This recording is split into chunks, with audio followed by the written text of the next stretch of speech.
So originally I wasn't going to do a guide on challenge mode for Stormhanger, and that is purely because when I got my 134 time, I achieved that time in less than an hour from start to finish on understanding the mechanics of the fight, getting one execution that I thought was okay and stopping right there and then. But as a direct consequence of the leaderboards being reset because of the lunar exploit, I thought it was a good excuse to try and understand this boss fight as much as I could, see if I could do a guide for it and make it a bit more coherent.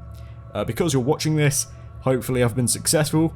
It just depends on how well I articulate myself, of course. But essentially, I'm going to cover off two parts. I'm going to cover off Abyss difficulty and how I got 12 seconds as the kill time, because that will explain what our strategy is going to be for challenge mode to maximise the last dagger and do as much damage as we really can with that gun.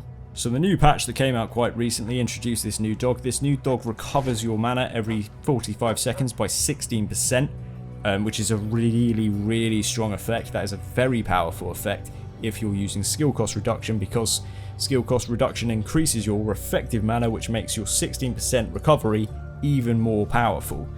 So we're going to basically use this as a pocket wave of light. We're going to take wave of light off, we don't need it.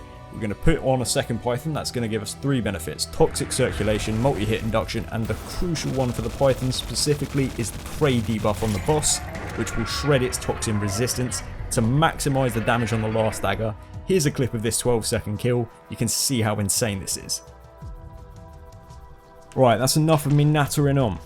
Let's talk about the execution. So what we're going to do is we're going to pop our 4. We're going to make sure we've got our last dagger out. We're going to spray down with Fire and Fiesta and Tenacious Hunter via a dash. Just try and hit the rear cover. Honestly, if you don't, it actually doesn't matter. It does interrupt this slam, so you might be tempted to assume it saves a second. The reality is, though, you're losing out on ultra precision strike spray right at the end of this, so it kind of ends up being about the same. So spray down with the ultra precision strike Python. Do not fill up the enrage bar. Pop your 4 when it's near the top, and then switch to your toxic circulation Python. So we're going to spray down with the last dagger. We're going to do 2 sprays of mags here, and then we're going to switch. Hopefully we've got toxic circulation up.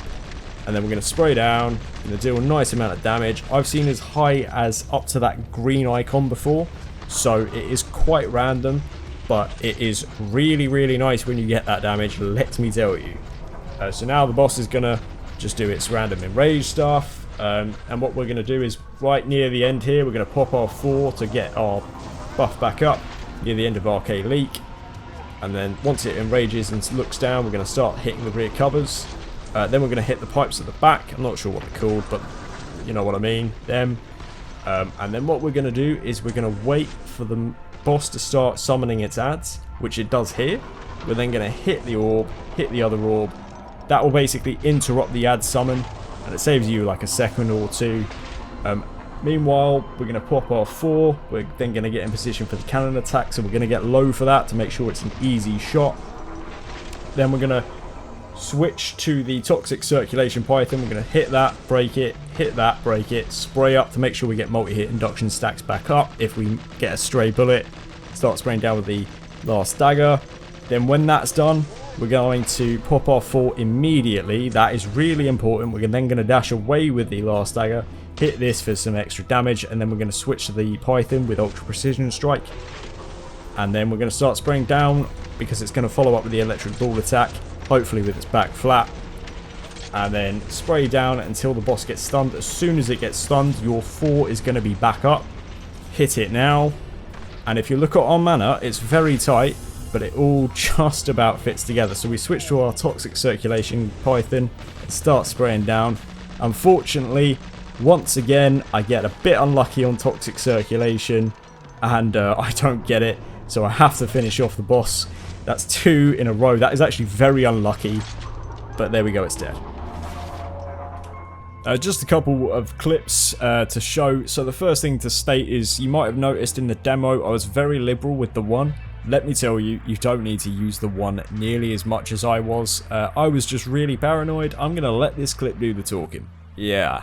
That demo, believe it or not, was the run right after that clip.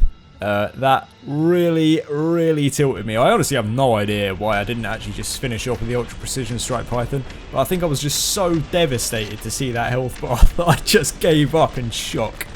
So that's that. And the second one as well is just to show you that if you do get toxic circulation and you get some nice crits and nice multi-hit, this is the damage you can deal.